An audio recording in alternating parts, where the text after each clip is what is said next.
Hello, everyone. Good morning, good afternoon, good evening, wherever you are. It's Charlene Lee, and I am so pleased to welcome my friend and best-selling author, Whitney Johnson, who's going to be here to talk about her new book, Smart Growth. Whitney, welcome. Thank you so Oh, much for joining us. Charlene, I'm so happy to be here. And the other day, you made an introduction for me and you called me your disruption sister, and that made me so happy. You are. So, I was hello. just, I was just speaking with another friend, Patricia Gordon, and who you know, and she's like, "You two have so much in common." I'm like, "Yeah, we can finish each other's sentences. We know each other's work and each other so Mm, well." So mm, mm, I'm excited to have you here. mm. You have a new book, Yes, I do. Smart Growth. Give us a quick overview of what somebody would get out of the book if they were to Mm. pick it up and read it. All right. Quick overview is you are a leader in an organization and you are trying to drive transformation. You're thinking, how am I going to do this? And the overview is you do this by starting with you. You do this by having a map.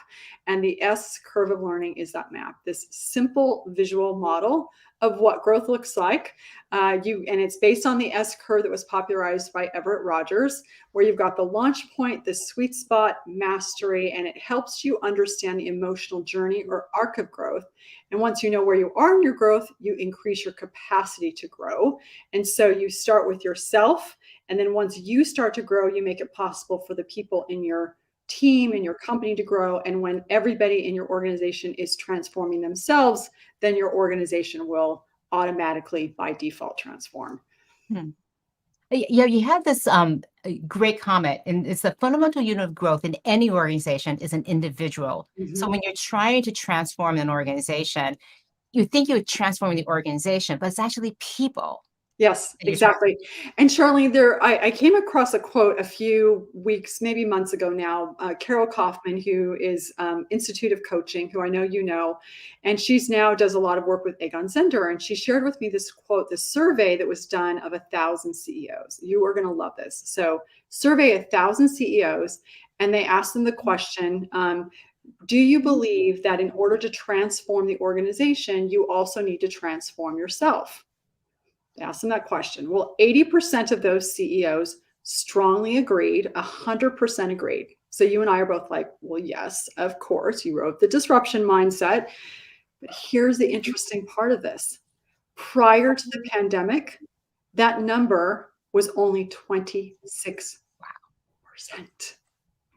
Wow, they learned a Which, big lesson. It's like, yes, yes, it's fantastic, right? We now get it. And it's interesting because I think everybody had to go through a transformation Mhm. because of the pandemic, because of COVID. We all had to just think and work very differently. We all experienced growth, whether we wanted to or not. So Yes. forced growth. And do you think they're taking this to heart though, when they're thinking about transforming the organization, that now that they're having to choose to grow, Mhm. are they taking it seriously in your Mm. conversations? I think I think the answer is yes and no. So if you've got 80% now strongly agreeing versus 26% previously, some people are just going to give it lip service. Yes, yes, yes, I need to change, in order for my organization to change. And some of them won't. But what you and I both know and have observed is that psychologists have said that when you come through a period of severe stress, you can experience post traumatic growth. You move into this period of tremendous personal growth. And so I do think that there are some who have had this experience of tremendous upheaval. They've realized, oh, I'm actually very good at managing through this. I'm more resilient than I thought I was.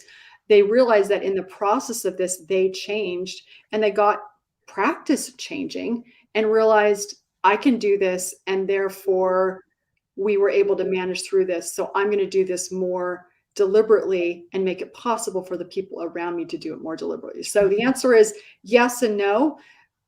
But part of the reason I'm so excited about the next couple of years, and I talk about not the great resignation, but the great aspiration, is because I do believe that we are in this period of tremendous growth. And I think you're experiencing that yourself. I know you told me you're just about to move. Yes, I'm about to move, and you can see my mess here. I'm just gonna show it. Like, it's a mess. My Oh, house is a mess. you My are life is a about to mess. move. But So that's what happens when you're at the launch point of a new S curve of learning. Everything is messy until you move. Yeah, and it kind of hit me this morning, Whitney. It's like, oh, it's all coming together. My Hmm. house is falling. It's like it's in pieces. I have still another like 9 days before I actually move and can get resettled again. Yeah. So I'm just kind of embracing the fact that I'm in this um, area of discombobulation, Yeah. and I'm okay. I know I'm going to be okay. Nice. And I think this is the key learning that these CEOs are finding is that it was incredibly stressful with COVID Mhm. and it was hard going through all that change and growth, but we're okay. That's right. And that gives you so much confidence because I think confidence isn't knowing that you're going to succeed. It's knowing that you're going to be okay, even Yeah. as you go through this change, no matter what the outcome is going to be. Yeah. Yeah, I completely agree. And I think, one of the things and that you and I both talk about is this idea is if you want to manage through change, you need to know how to disrupt yourself.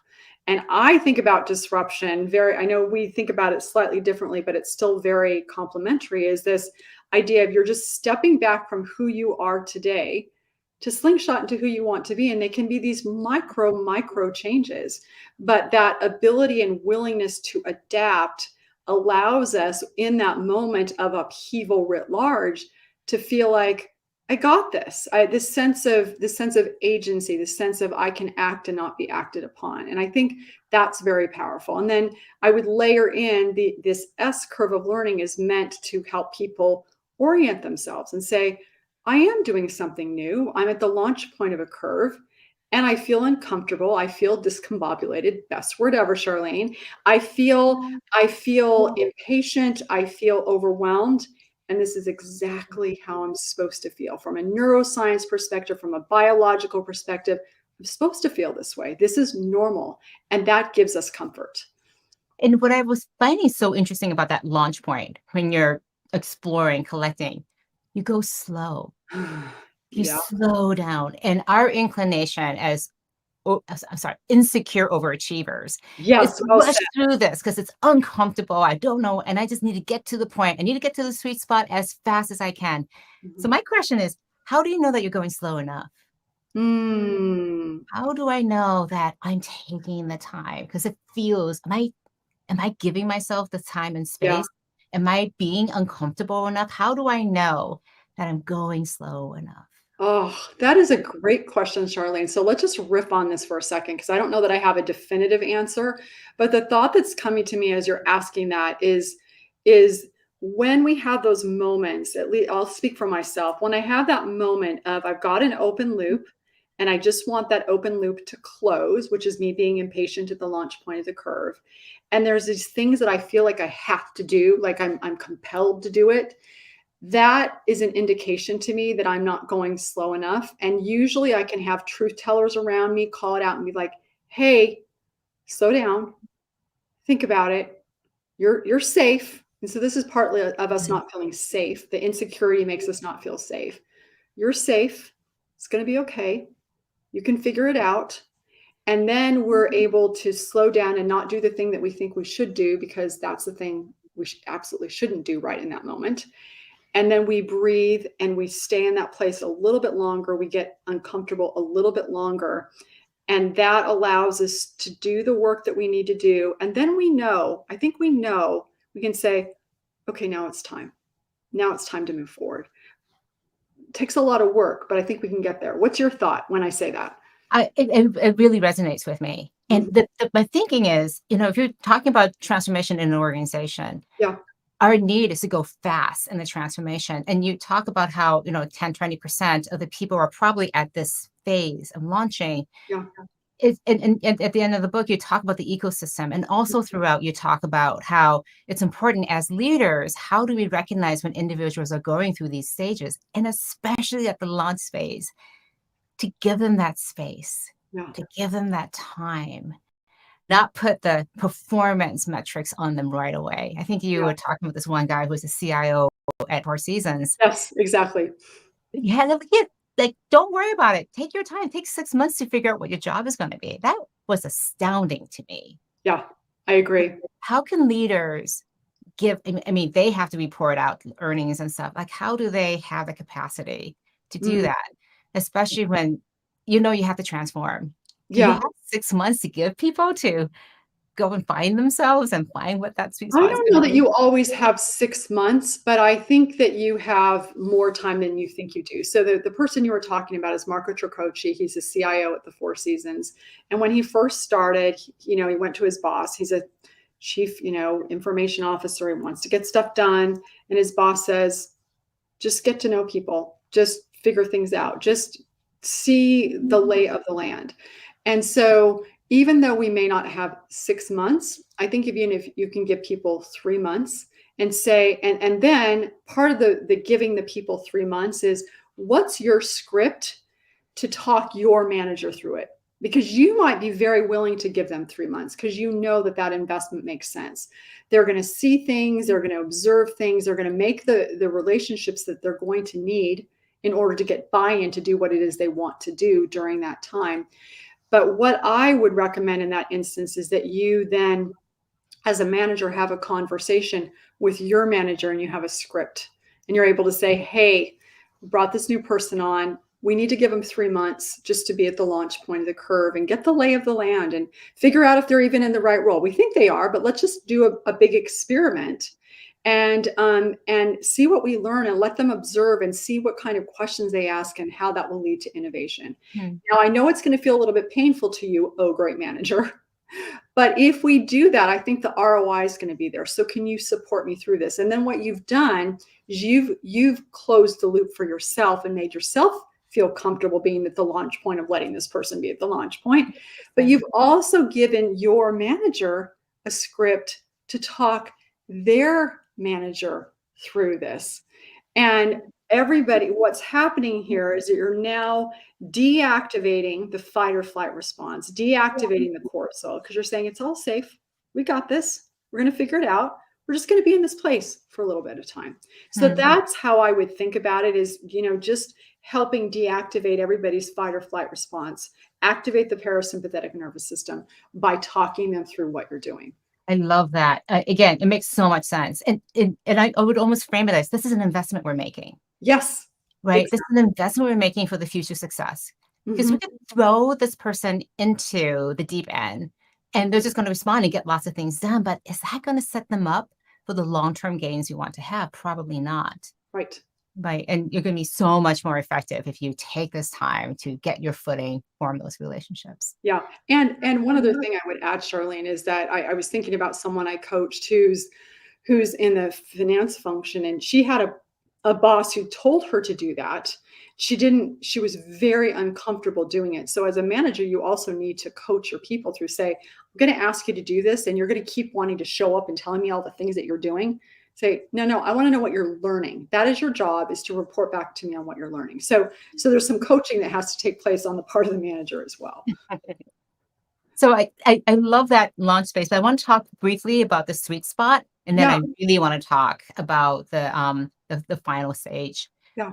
The sweet spot is this is the fun part. This is where you're going like gangbusters, you're climbing the learning curve, and you're just having so much fun Yeah. because you're fueling yourself. Mhm.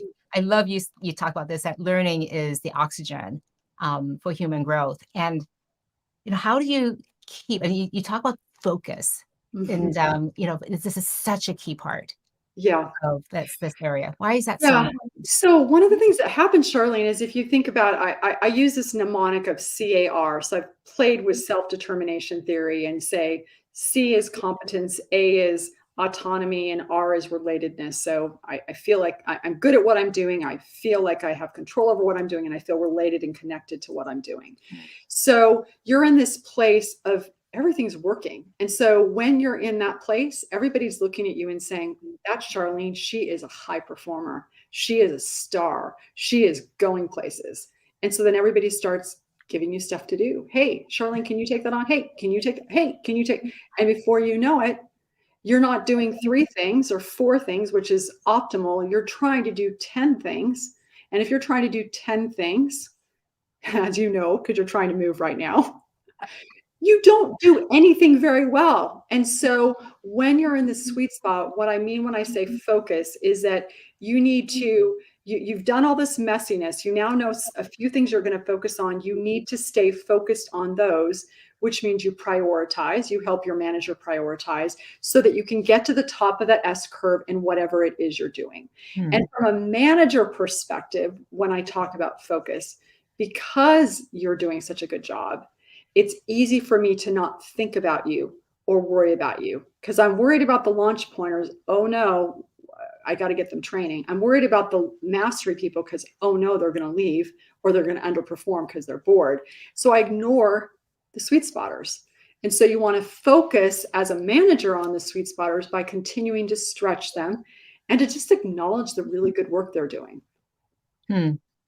That's such an important part because we sometimes forget to celebrate and Mm-hmm. recognize people. And you hear it from people now. The recognition has always been a key part of the rewards, the compensation that people get. It's not just the money and the benefits, Mm-hmm. but it's also this like connectedness, the relatedness, as you call Yeah.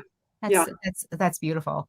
And the next part then is also preparing them. Like, how do I keep them challenged? Because the last phase is mastery. Yeah. And what's the danger, the opportunity and the danger? It's a great place. You've done it. You're like Yeah. a master here now, right? Yeah. So it's a problem Yeah, there. so here one of the beauties is that when you get to the top of an S curve and you've become a master, you are effectively at the top of a mountain. And so you've accomplished something. You've done what you set out to do. And part of what I think is important in this phase is to just take a moment and to reflect on the fact that you did do it and to celebrate and to literally say, "Good job, you did it." And I think that that's important not only because it validates and honors us as human beings, but it also reinforces, oh, that worked. If I focus on it like an action board, I'm going to get more of it. So that's the opportunity because you focus on what worked, you're going to get more of what worked. Right. Now, the danger that happens for people when they're in mastery is that our brains are running predictive models. Mm. We have this hypothesis about what works and what doesn't. At the launch point, a lot of our predictions are wrong. Dopamine drops. That's why it's hard at the launch point. In the sweet spot, you're getting lots of emotional upside surprises, lots and lots of dopamine communicating this is what works. So we love the sweet spot. But in mastery, the model's figured out. Mm. We know it You know just the works. answers. We Yeah. know the answers. 2 + 2 is 4. Done. So there's no dopamine. And so Mm. the risk is that because you're no longer learning and because our bodies, our minds, our hearts need to learn, we start that plateau can become a precipice. Like as you said, learning is the oxygen of human growth. Any altitude above 26,000 feet for a mountain climber is known as a death zone because their brain and body start to die. It's also true for us. And so the risk is that if you get to mastery and you don't find a way to continue to grow and develop, and it might be a new curve entirely, like moving to a new home, it might be finding a way to redecorate your home so that it's not the summit, but a summit, and you can keep climbing. But the goal is to challenge yourself such that you continue to learn and continue to grow. Yeah, one of the things when I was running altimeters, if somebody had been at the company for 2 years, Yeah. even though they were being promoted, and they were pretty happy, but I could see that they were moving out of their sweet spot and moving into mastery. I would talk to them about what they want to do, but I would also encourage them to go out and do informational interviews outside of the company. I love that.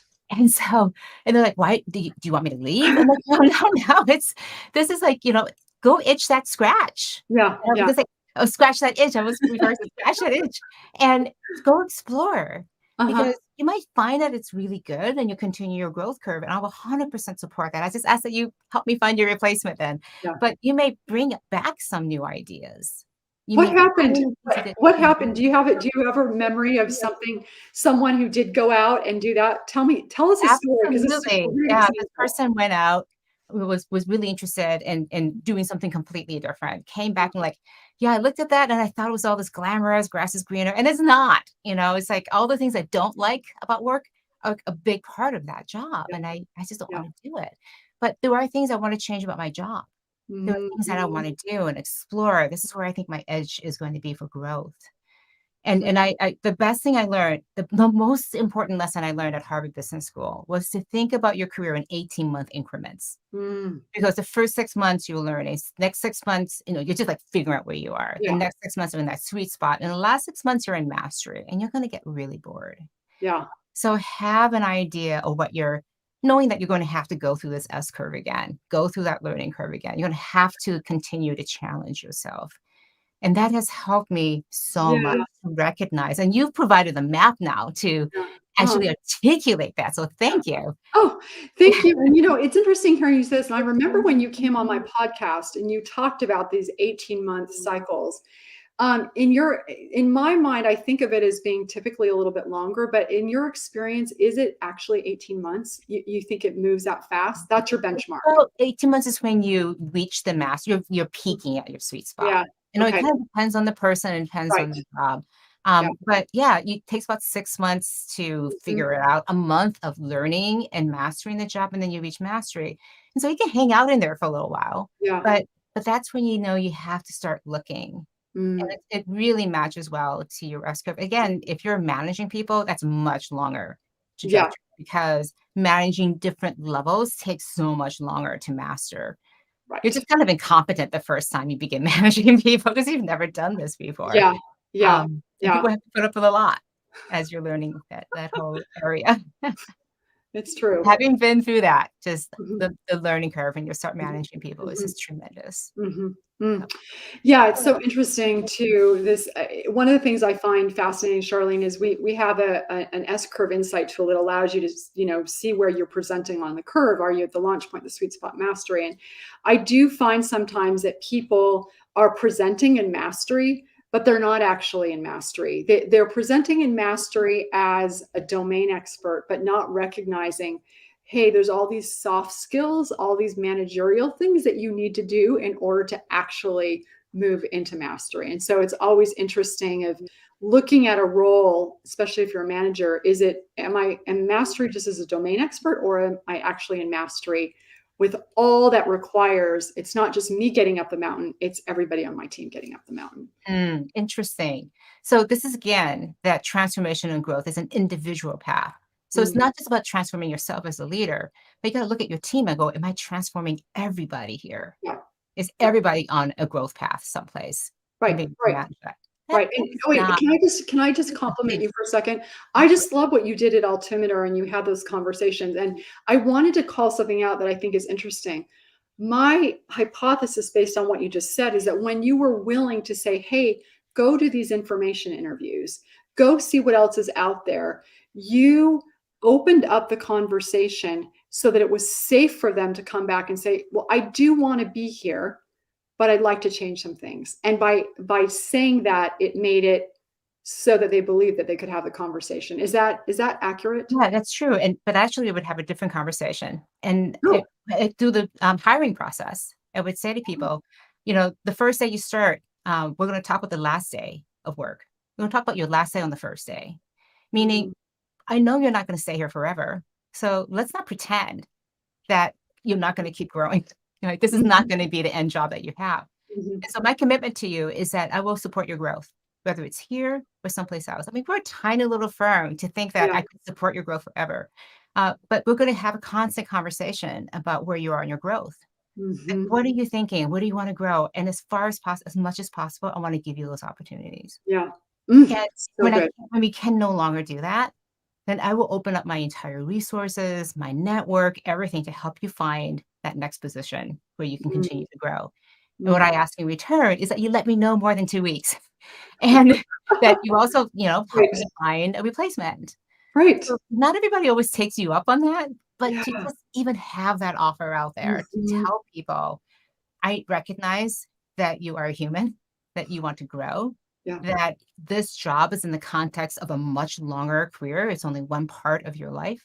Mhm. And also permission for them to bring the whole selves, that Yeah. you can help them grow on multiple levels, that Mhm. this is not just one segment where you have to check your personal life at the door. Yeah. We're going to support the growth of this whole person. Yeah. And Mm. so that means you're always going to have to make these. I don't think of balance in a life, but I think of it as harmony, where You have to make less than optimal compromises. And sometimes the compromises in your personal life, sometimes in your Mhm. work life. And we understand all of that. And Right. time and Mm. place for all of that. Mm. So good. One other thought that I have is this idea of thinking about where people are on the S curve is that sometimes you as a manager can, not you, but a manager can think, oh, they're doing a fantastic job. They're on this sweet spot. They're just killing it.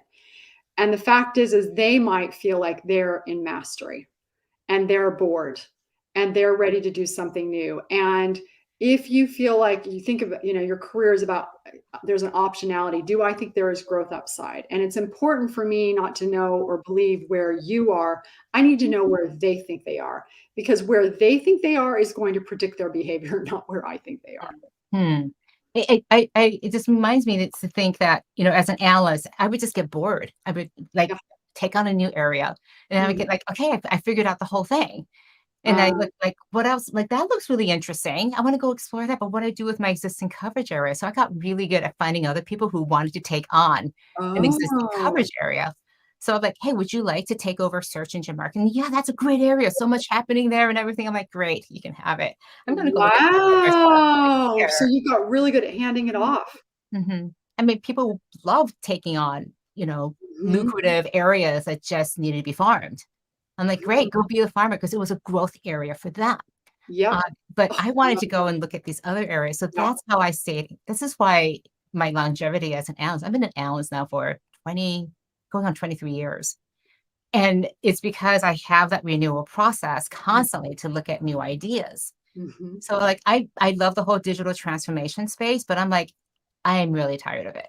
I need to like think about something other than digital transformation. I'll continue to support it. I Yeah. want other people to cover this rich area that's people are still just beginning to move into. Mm. I want to look at these other new topics that are intriguing me.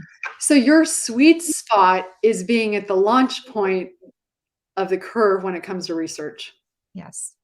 I love Fascinating. that space where it's messy. We think of them as wicked problems. Yeah. Wicked, wicked problem. It's like the one I'm thinking about is, this whole idea of stakeholder capitalism, the Mhm. idea that it's not just about the shareholders, because we know that capitalism has so many benefits, but there are so many things broken with it too. So how do we fix it? A small little question like that. How do we fix capitalism? And Ooh. I think there are enough ideas right now, enough experiments that we can start pooling it together. Mm. But it means fundamentally changing the way we account for value Oh, how in an exciting. And organization. people are gonna be in that equation finally, right? Right. The last time people were on the balance sheet was when we had to account for depreciation of the value of slaves because they aged. And that's just a terrible history to have to come from. That's where depreciation came from, was slavery. Wow. And so the Industrial Revolution came along. We just applied it from slavery human assets to machine assets that as they age. But how do we put people back into the balance sheet? How do we put our communities, the environment, our supply chain? Obviously, the supply chain is broken because we didn't Yeah. invest in it. Yeah. So how do we think about value in a much broader, and I love the way that you think about it, ecosystem way, Mhm. because it really is the ecosystem that has to be healthy. Yeah. And capitalism needs to start thinking in ecosystems rather than as individual companies in order for it to be thriving. A I'm simple so idea. excited that you're gonna take this on. This Yeah, is so that's fascinating. what my research Ah. edge is looking at, and it Mhm. has implications for everything Mhm. that I've researched in the past. But man, I'm like, am I ready? And I've been toying with this idea for so long and just nurturing it over the past 3 years or so. Yeah. You're And ready. now You're I'm ready. ready. Yeah, Yeah, you're collecting totally right. information and stuff, and now I'm ready Exciting. to go into that sweet spot. Ooh, can't So wait to see what you put out. I don't know. I'll figure it out as we go along. As we close out here, any advice that you have for leaders? Because this Hmm. seems like a huge juggling act Mm. between having to find their own S curves, the Mhm. S curves of their people that they're managing, S curves of the people who are managing up to as well, Yeah. understanding where they are. I mean, how do you keep track of all of this on top of actually doing your job? Yeah. Well, so obviously, we've got the technology and the platform, so you can look at it across the organization. But let's not start there. Let's start with you. And what I would say is, and I've seen this happen thousands and thousands of times now, is if you just draw on a piece of paper that simple S and you ask yourself the question, in my current role, in my current job, where am I? Do I feel like there's growth upside for me right now? What Mm, do I need to do to continue to move up the curve? Because I believe that a peak performer is being able to complete the entire growth cycle, not just being in the sweet spot. And then get another piece of paper and ask yourself, okay, where are the people on my team? Who's in mastery? Who's in the mm, sweet spot? Who's at the launch point? If they're at the launch point, I know they're going to need some support. If they're in the sweet spot, they need me to focus on them. And if they're in mastery, they need a challenge. And I would just start there. And it's a half an hour exercise. mm, And I guarantee money back, everybody. You can email if I'm wrong, but I won't be.